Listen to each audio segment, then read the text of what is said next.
The first letter arrived on a Tuesday. Pristine white envelope, my name, Cassandra Everhart, inscribed in calligraphy across the front. I knew before opening it that my carefully constructed sanctuary was about to crumble. Another one? Stella asked, peering over the rim of her coffee mug, strawberry blonde hair falling across one eye. I nodded, sliding my thumbnail under the seal. The heavy cardstock felt like a death sentence in my hands. Third this month. My mother's persistence knows no bounds. The invitation was exactly what I expected, an anniversary celebration for my parents' 30 years of matrimonial prison. 30 years of my father's infidelities cloaked beneath my mother's desperate social climbing. 30 years of pretense I'd escaped 5 years ago. You're not actually considering going, are you?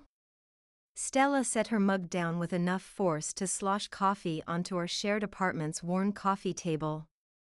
I ran my finger over the embossed lettering, feeling each ridge and valley. They've found me, Stella. The return address is my agent's office. Shit.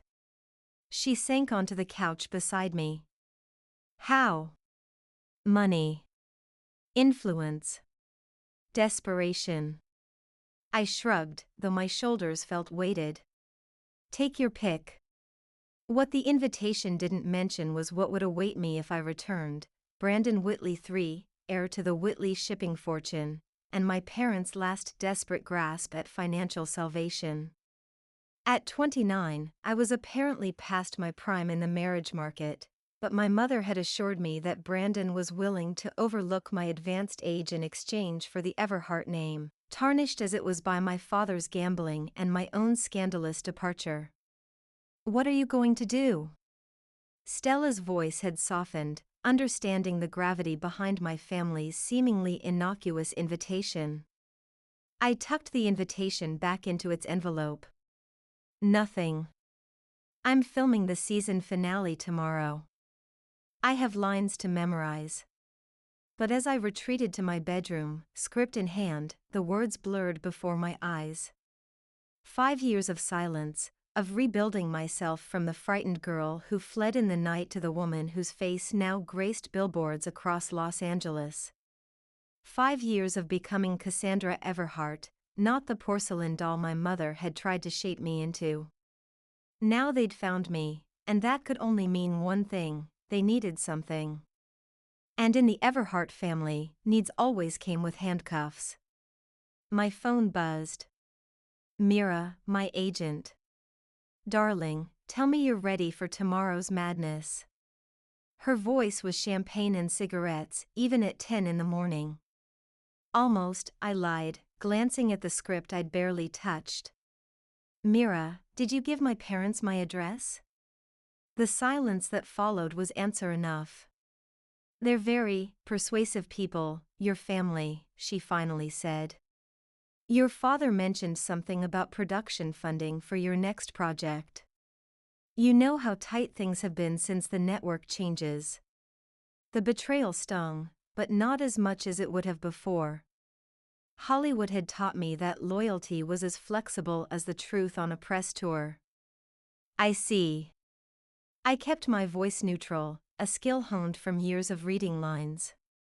And what else did my loving family share with you? Myra's sigh crackled through the phone. Cassie, honey, they're worried about you. They said you left under difficult circumstances. I laughed, the sound hollow even to my own ears. Is that what they're calling it now? Difficult circumstances? They mentioned a young man. Brandon something or other. Said you two had a falling out, but he's been asking about you. My stomach clenched. Of course they'd spin it that way. A lover's quarrel rather than my desperate escape from an arranged marriage. Mira, I need you to listen very carefully. My voice dropped, all pretense gone. My parents are lying. I left home because they tried to sell me to pay off my father's gambling debts. Brandon Whitley was the buyer. If they contact you again, tell them your client is unavailable. Permanently. I hung up before she could respond, my hand shaking. 5 years ago, I'd been Cassandra Jane Everhart, debutante and dutiful daughter, with a liberal arts degree and a trust fund that had mysteriously evaporated. 5 years ago, I'd overheard my parents discussing my future as if I were a prize heifer at auction. 5 years ago, I'd packed a single suitcase, emptied my personal bank account of the meager savings I'd managed to hide, and disappeared into the night. Now I was Cassie Everhart, rising star of Midnight Chronicles, with a Golden Globe nomination and a face that launched 1,000 subscription packages for the streaming service that carried our show. Now they wanted me back. And I knew exactly why. The headlines had been splashed across every gossip site for the past month: Everhart empire crumbling, Jonathan Everhart faces fraud charges, society families fall from grace. My father had finally pushed his luck too far, and my mother's social connections weren't enough to save them this time. Which meant I was their last hope. Their successful daughter with her Hollywood connections and growing bank account. Their ticket back to respectability, or at least solvency. I turned the invitation over in my hands one more time before tearing it into precise, tiny pieces, watching as the expensive paper fluttered into the trash bin like confetti. They'd found me once. They would find me again. But this time, I'd be ready. The set of Midnight Chronicles buzzed with the frenetic energy of a season finale. Crew members darted between elaborate Victorian-inspired set pieces while makeup artists made final touches on the cast. I sat in my chair, eyes closed as Ren, my makeup artist, applied the scar that had become my character's signature. "Heard the network execs are on set today," he murmured, skillfully blending the edges of the prosthetic. "Word is they're already talking season renewal." I hummed noncommittally. My mind was elsewhere, trapped in the memories that single invitation had unleashed. "Earth to Cassie," Ren waved his brush in front of my face. "This is the part where you celebrate potential job security." "Sorry." I forced a smile. Didn't sleep well. That much was true. I'd spent the night caught in dreams of my former life, of crystal chandeliers and whispered cruelties, of my mother's frigid smile as she explained that Brandon Whitley was a suitable match and that the marriage would solve certain financial concerns. I'd awakened at 3 a.m., drenched in sweat, the phantom sensation of Brandon's hand on my waist still making my skin crawl. "All done," Rin declared, stepping back to admire his work. "Ready to slay some demons, Huntress?" I checked my reflection, admiring the transformation from Cassie to Alexandria Blackwood, demon hunter extraordinaire. The scar that ran from temple to jaw was my favorite part of becoming Alexandria, a visible reminder of survival, of fighting back. "Always," I replied, finding comfort in the familiarity of the character I'd inhabited for 3 seasons. The day's shooting went smoothly, until I spotted him standing beside the director, his presence as jarring as a scream in a silent room. Brandon Whitley. Immaculate in a tailored suit, his dark hair styled in the same conservative cut he'd worn 5 years ago. He smiled when our eyes met, the expression never reaching his glacial blue eyes. My line died in my throat. "Cut." The director's voice shattered the moment. "Cassie, you okay?" I nodded mechanically, gaze still locked with Brandon's. He raised his hand in a casual wave, as if we were old friends rather than predator and escaped prey. "I need 5 minutes," I managed, already backing toward my trailer. Once inside, I pressed my back against the door, breathing heavily. This couldn't be happening. Not here, not in the one place I'd carved out for myself, safe from my past. A soft knock made me jump. "Cassie?" It was Devin, my co-star and closest friend on set. You okay in there? I cracked the door, relief washing over me at the sight of his familiar face rather than Brandon's. No, I admitted, pulling him inside and shutting the door firmly behind him. That man talking to Greg, do you know who he is?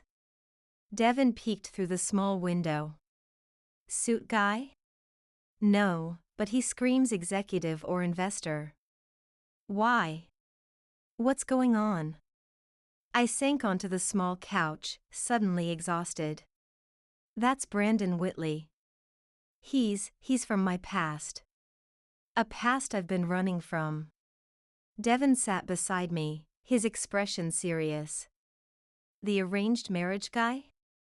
The one your parents tried to sell you to? I nodded. Over late-night drinks after particularly grueling shoots, I'd shared pieces of my history with Devin.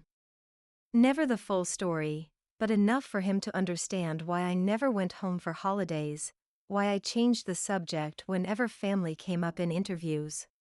What the hell is he doing here? Devin's protective indignation was comforting. I don't know. But I did know. My parents had found me, which meant they'd told Brandon. And now he was here, watching me, waiting. The rest of the day's shooting was a blur. I delivered my lines by rote, avoided Brandon's gaze, and counted the minutes until I could escape. When the director finally called a wrap, I ducked out before anyone could stop me, texting Devin that I'd explain later. In the safety of my car, I allowed myself a moment of panic. Deep breaths came in shuddering gasps as I gripped the steering wheel. Then I did what I should have done the moment I saw Brandon. I called my attorney. Cassie, it's after hours. This better be good, Marcus grumbled, but I could hear him shifting into lawyer mode. I need a restraining order, I said without preamble. Brandon Whitley showed up on my set today. The line went silent for a moment. The guy your parents tried to marry you off to? The one you've never actually interacted with directly? I swallowed. Yes. Cassie. Marcus's voice softened. I can't file a restraining order against someone for standing on a set they were apparently invited to. We need evidence of harassment, threats, something concrete. He found me, Marcus. After 5 years. Did he approach you? Speak to you? Make any threatening gestures? I closed my eyes, remembering Brandon's casual wave. No. But. Then legally, my hands are tied. Marcus sighed. Look, document everything. If he contacts you directly, if he shows up at your home, then we have something to work with. Until then, all I can suggest is increased security. It wasn't the answer I wanted, but I knew he was right. Thanks anyway, Marcus. I ended the call and started my car, checking my rearview mirror obsessively as I pulled out of the parking lot. No one followed, but the weight of being watched remained, a phantom pressure between my shoulder blades.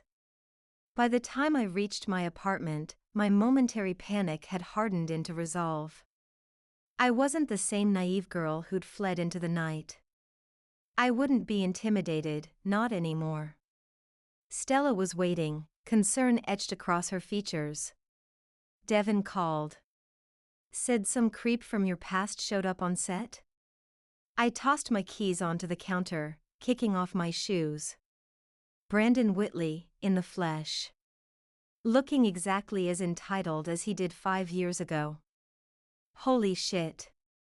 Stella followed me to the kitchen, where I poured myself a generous glass of wine. What did he want? I don't know. I didn't talk to him. I took a long sip. But I'm guessing the same thing my parents want, money. But you're not, like, Meryl Streep rich, Stella pointed out. I mean, you're doing great, but enough to bail out your father's Ponzi scheme? I shrugged. Maybe they think I have connections. Or maybe it's not about money at all. Maybe it's about control. The thought sent a chill through me. My parents had always been more concerned with appearances than anything else. My career, successful as it was becoming, wasn't the kind of respectable position they'd envisioned for their only daughter. Acting was fine for other people's children, but Everharts were supposed to marry well, chair charity committees, and produce heirs. "What are you going to do?" Stella asked, mirroring her question from the day before. This time, I had an answer. "I'm going to face them. On my terms." The invitation had included a phone number. I'd memorized it despite myself, the digits burning into my brain like a brand. Now, I pulled out my phone and dialed before I could second-guess myself. It rang twice before my mother's voice, cool and controlled as ever, answered. "Eleanor Everhart speaking." I swallowed, suddenly 12 years old again, preparing to confess a less-than-perfect grade. "Hello, Mother." The silence that followed was so profound I wondered if she'd hung up. Then, "Cassandra." What an unexpected pleasure. "Is it?" My voice steadied, adulthood reasserting itself. "I rather thought you were expecting my call, given the invitation and Brandon's appearance on my set today." Another pause. I could almost see her calculating her next move, like the chess player she'd always been. "Brandon mentioned he'd seen you. He's been quite concerned since your abrupt departure." Concerned. I couldn't help the bitter laugh that escaped. "Is that what we're calling it?" "Cassandra, really. This childish grudge has gone on long enough. Your father and I only ever wanted what was best for you." What was best for me? The words burned in my throat. "You tried to sell me into marriage to cover father's gambling debts." "Tell me, Mother, how exactly was that in my best interest?" "That's a very dramatic interpretation of events," she replied, voice cooling further. "Brandon is from an excellent family. The match would have been advantageous for everyone. Except me." My mother sighed, the sound crackling through the phone. "Cassandra, we can discuss the past at length when you come home." The anniversary celebration. "I'm not coming home." The words came out firm, decisive. "Don't be ridiculous." "Of course you are. Your father's situation is not my problem," I finished for her. "Let me be very clear, Mother. I will not be attending your anniversary party. I will not be bailing father out of whatever legal trouble he's in. And I will not be seeing Brandon Whitley ever again." "You ungrateful," she caught herself, years of social training kicking in. When she spoke again, her voice was honey over steel. "Darling, I understand you're upset. But family is family. Surely your little television show can spare you for a weekend." The dismissal of my career, my entire life, was so typical that I almost laughed. My little television show has been nominated for 3 Golden Globes. I have a life here. Friends. A career. None of which I owe to you or father. Don't be naive, Cassandra. Your father's connections had nothing to do with my success, I interjected. In fact, I've done better without the Everhart name weighing me down. A sharp intake of breath. I'd struck a nerve. The Everhart name was everything to my mother. "I see Hollywood has not improved your manners," she said frostily. "Nevertheless, we expect you at the celebration. Brandon has specifically requested your presence." Ice slid down my spine. What Brandon wants is irrelevant to me. Do not contact me again, Mother. And tell Brandon that if he comes near my set again, I'll file a restraining order. You wouldn't dare create such a scandal. Think of the family. I'm not an Everhart anymore, I said, the words a declaration of independence. I'm Cassie. Just Cassie. I ended the call before she could respond, my hands trembling but my resolve firmer than ever. Stella sat beside me, silent until I was ready. Damn, she finally said. That was intense. I laughed shakily. 5 years of therapy in action. You really think they'll back off? I shook my head. No. This is just the beginning. And I was right. The very next morning, a delivery arrived at our apartment, dozens of white roses, my mother's signature flower of apology, with a card bearing just 2 words, "Come home."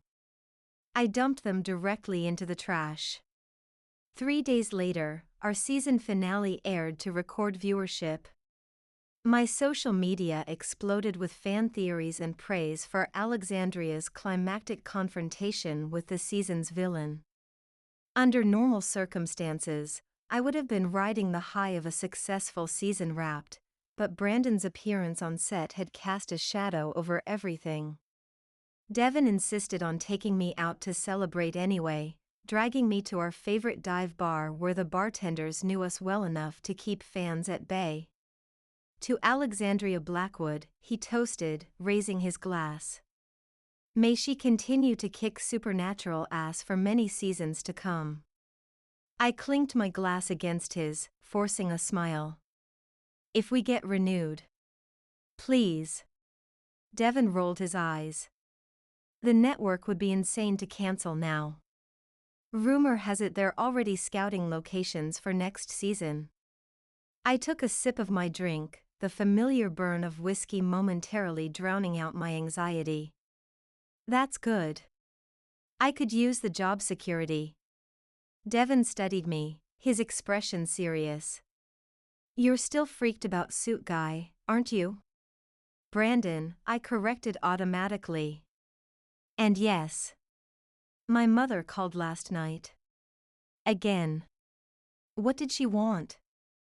I shrugged. Same thing. Come home, forgive all, fall in line. And you told her to take her manipulation elsewhere. I managed a genuine smile at Devin's impressed expression. 5 years does wonders for one's backbone. He raised his glass again. To backbones. And boundaries. To boundaries, I echoed, though mine felt increasingly fragile in the face of my family's renewed interest. We were on our second round when my phone buzzed with a text from an unknown number. You look beautiful tonight. I froze, eyes darting around the dimly lit bar. No one seemed to be paying us particular attention, but the sensation of being watched returned full force. Cassie? What's wrong? Devin's voice seemed to come from very far away. I showed him the text. Someone's watching us. Devin's expression darkened. He stood, scanning the bar with the intensity he usually reserved for his most dramatic scenes. I don't see anyone obvious. It has to be him. My voice sounded small, even to my own ears. Brandon. Come on, Devin said, throwing cash on the bar. I'm getting you out of here. As we made our way to the exit, my phone buzzed again. Leaving so soon? We have so much to catch up on, Cassie. Devin hailed a cab, practically shoving me inside. My place, he instructed the driver. It's not safe for you to go home right now. I nodded, unable to form words as panic clawed at my throat. The texts continued during the short drive. You can't run forever. Your parents miss you. I miss you. We were meant to be together, Cassie. You know that. Each message made my skin crawl. I showed them to Devin, who muttered a string of curses. You're calling the cops as soon as we get inside, he declared. This is textbook stalking. But when we reached Devon's apartment and I called the local precinct, the officer who took my statement sounded less than convinced. So you received some texts from an unknown number, he summarized. No explicit threats, no indication of immediate danger. He was watching me, I insisted. He knew what I was wearing, where I was. Ma'am, with all due respect, you're a public figure.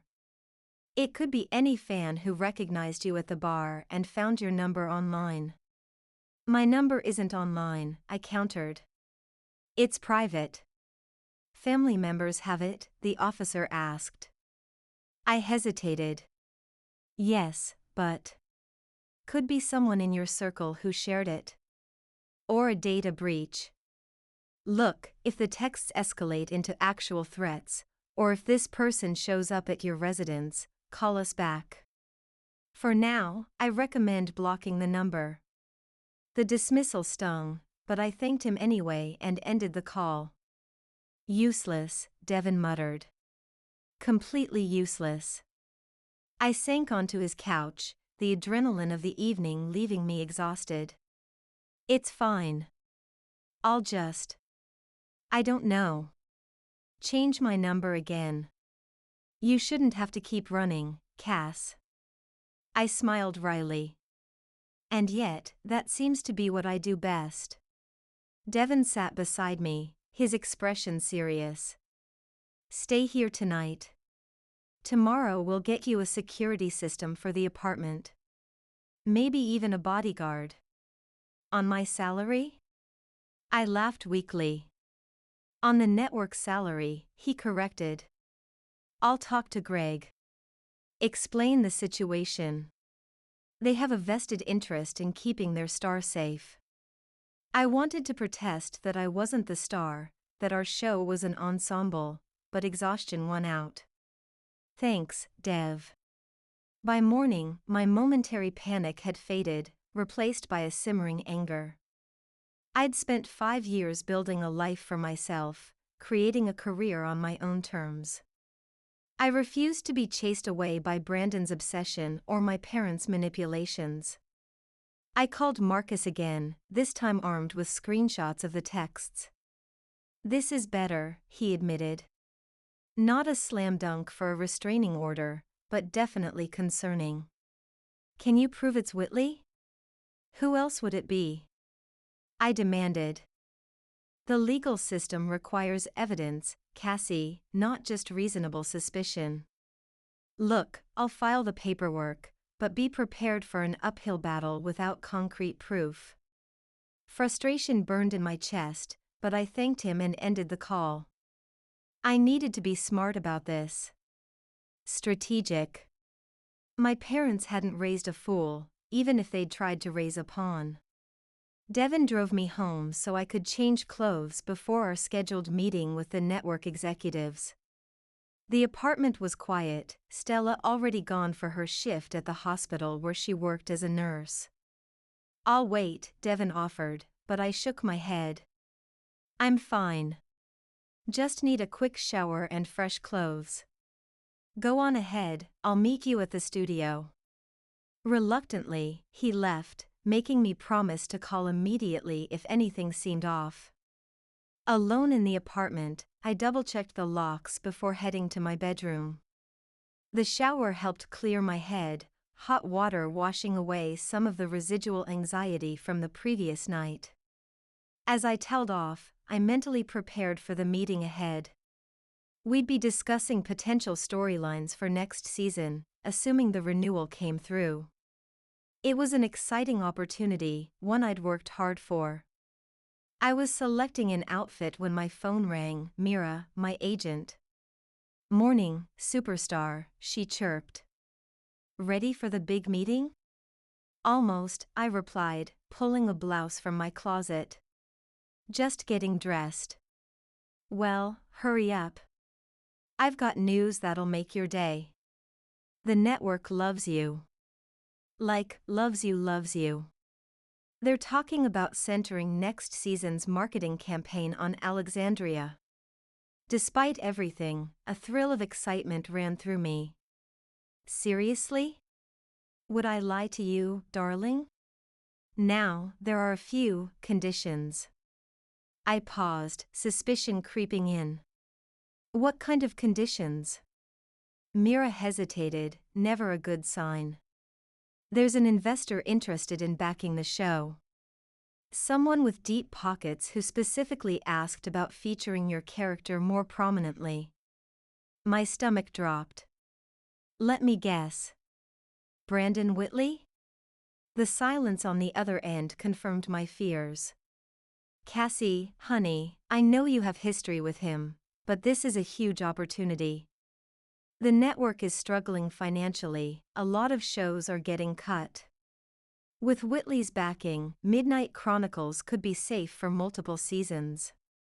At what cost, Mira? My voice turned brittle. My peace of mind? My safety? He seems genuine about wanting to support your career. He texted me last night. Stalker-style texts about watching me, knowing where I was. I cut her off before she could spin this any further. He's obsessed, Mira. This isn't about my career. It's about control. Another pause. Cassie, the business has changed. Networks are cutting budgets left and right. Without this investment, I can't guarantee Midnight Chronicles will be renewed. The threat was thinly veiled. Play nice with Brandon or risk losing everything I'd worked for. I have to go, I said, ending the call before Mira could reply. I finished dressing in a daze, thoughts racing. Brandon was systematically cornering me, using my career as leverage just as my parents had once tried to use financial security. The parallels were sickening. As I grabbed my purse, ready to leave for the studio, there was a knock at the door. I froze, heart pounding. No one was expected. Stella had her key. Devin had just left. The knock came again, more insistent this time. Cassie? I know you're in there. Brandon's voice, smooth and cultured, sent ice through my veins. I just want to talk. Clear the air. I didn't respond, silently reaching for my phone to call Devin. Your agent gave me your address, Brandon continued, his voice casual, as if this was a normal social call. Said you might be reluctant to meet, given our complicated history. Mira. Of course. I'd trusted her, and she'd sold me out, first to my parents, now to Brandon directly. My hands trembled as I texted Devin, Brandon at my door. Help. Cassie, this is childish. Open the door. We're adults. We can discuss this civilly. The doorknob rattled, and terror shot through me. Had Mira given him a key too? I backed away, frantically looking for a weapon, anything to defend myself with if he managed to get in. Fine, Brandon's voice hardened. Have it your way. But this conversation will happen, Cassie. One way or another. Footsteps retreated down the hall, and I sagged against the wall in relief. My phone buzzed with Devin's reply, on my way. Called 911. Stay inside. 20 minutes later, I sat in my living room, giving a statement to the same unimpressed officer who'd taken my call the night before. This time, however, his partner seemed more concerned. And you're certain it was Brandon Whitley, she asked, making notes. The same Brandon Whitley who's connected to your parents. I nodded. He identified himself. And my agent confirmed she gave him my address. The female officer, Rodriguez, according to her badge, exchanged a look with her partner. We'll need to interview your agent to confirm that. If she gave out your address without permission, knowing you had concerns about this individual. She'll deny it, I said bitterly. Or claim she thought it was harmless. Even so, Rodriguez continued, this is a pattern of behavior. The texts, now showing up uninvited at your residence. We have enough to at least talk to Mr. Whitley. Relief flooded through me. Thank you. After the officers left, promising to follow up, Devin insisted on staying with me. I'm canceling the network meeting, he declared. They can wait. But I shook my head. No. We're going. Cassie, you just had a stalker at your door. And now I'm angry, I replied, grabbing my purse. I'm going to that meeting, and I'm going to make it very clear to the network that if they want me back for next season, Brandon Whitley will have nothing to do with the show. Devin studied me for a moment before a slow grin spread across his face. There she is. Alexandria Blackwood, demon hunter extraordinaire. Damn right, I said, finding strength in the comparison. My character never backed down from a fight. Neither would I. The network meeting was being held in a glass-walled conference room on the top floor of the studio's main building. Greg, our director, was already there, along with the head writer and several executives I recognized from previous meetings. And there, at the end of the table, sat Brandon Whitley. I faltered in the doorway, Devin's steady presence behind me the only thing keeping me from running. Ah, Cassie, Greg called, seemingly oblivious to the tension. Come in. We were just discussing next season's arc for Alexandria. I stepped into the room, pointedly choosing a seat at the opposite end of the table from Brandon, who watched me with calculating eyes. Before we begin, I said, my voice steadier than I felt, I need to address something. I will not work with Brandon Whitley in any capacity. If he's involved with the show, I walk. A stunned silence fell over the room. Greg glanced between us, confusion evident on his face. I'm sorry, is there some history here I'm not aware of? Ask him, I replied, never taking my eyes off Brandon, who maintained his composure despite the direct challenge. Ask him why the police just left my apartment after he showed up uninvited. Ask him about the stalker texts he sent last night. These are serious accusations, Miss Everhart, one of the executives said, frowning. Mr. Whitley is a significant investor. And I'm the lead of your show, I countered. A show, I might add, that has built a dedicated following largely around my character. So yes, the accusations are serious. As is my ultimatum. Brandon finally spoke, his voice as smooth as I remembered. I think there's been a misunderstanding. I merely wanted to reconnect with an old friend. If my approach was overzealous, I apologize. Overzealous? I couldn't help the bitter laugh that escaped. You stalked me. You've been using your money to manipulate everyone around me, my agent, the network, probably half the people in this room, all to get to me. Brandon's smile never faltered. Cassie, you're being dramatic. I simply saw an opportunity to support your career while making a sound investment. The fact that it allowed us to reconnect was a pleasant bonus. There's nothing pleasant about it, I snapped. And we're not reconnecting. There's nothing to reconnect. We never had a relationship. Your parents would disagree, he replied smoothly. My parents tried to sell me to you, I retorted, finally saying aloud what I'd run from 5 years ago. They arranged a marriage without my consent to save themselves from financial ruin. I left rather than be traded like cattle. The room went silent, all eyes darting between us as the accusation hung in the air. Brandon's composed facade cracked, just slightly. That's a very creative interpretation of events. It's the truth, I said, rising to my feet. And everyone in this room needs to decide right now, do you want a show with me, or an investor with a vendetta? Because you can't have both.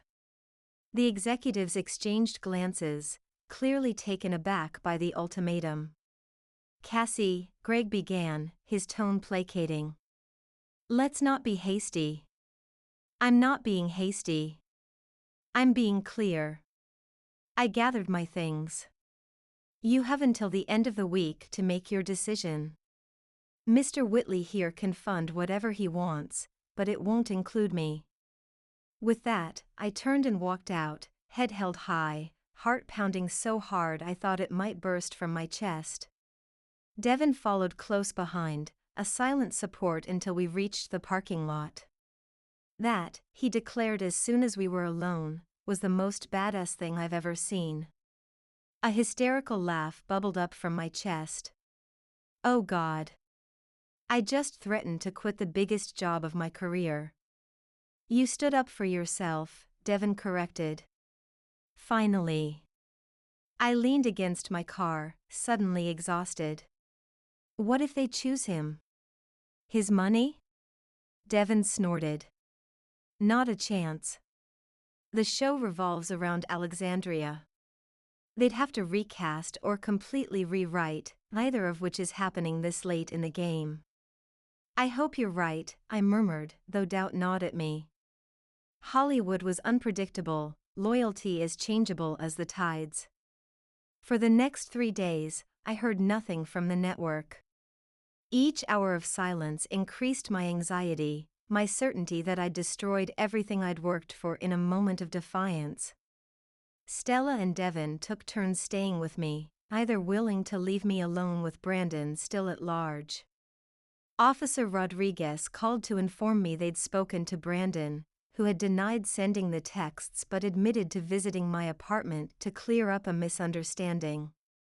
Not enough for a restraining order, she'd concluded apologetically, but they'd issued a warning. On the 4th day, as I was seriously considering packing up and disappearing again, my phone rang. Greg, the director. Cassie, he said when I answered. We need to talk. My stomach dropped. You've made your decision. I have, he confirmed. Can you meet me at the studio? Alone, he added, as if anticipating my question about bringing Devin. I agreed, desperate to know my fate one way or another. The studio lot felt eerily quiet as I made my way to Greg's office. The familiar sound stages where we'd filmed Midnight Chronicles loomed like silent sentinels, witnesses to both my professional rise and potentially, my downfall. Greg was waiting, his usual frenetic energy subdued as he gestured me into a chair across from his cluttered desk. I'll get straight to the point, he said, fixing me with a steady gaze. Brandon Whitley is out. Relief washed through me so forcefully I felt lightheaded. And the show? Renewed. Full season order. A smile finally broke through his serious expression. The network's backing us completely. No outside investors needed. I exhaled shakily.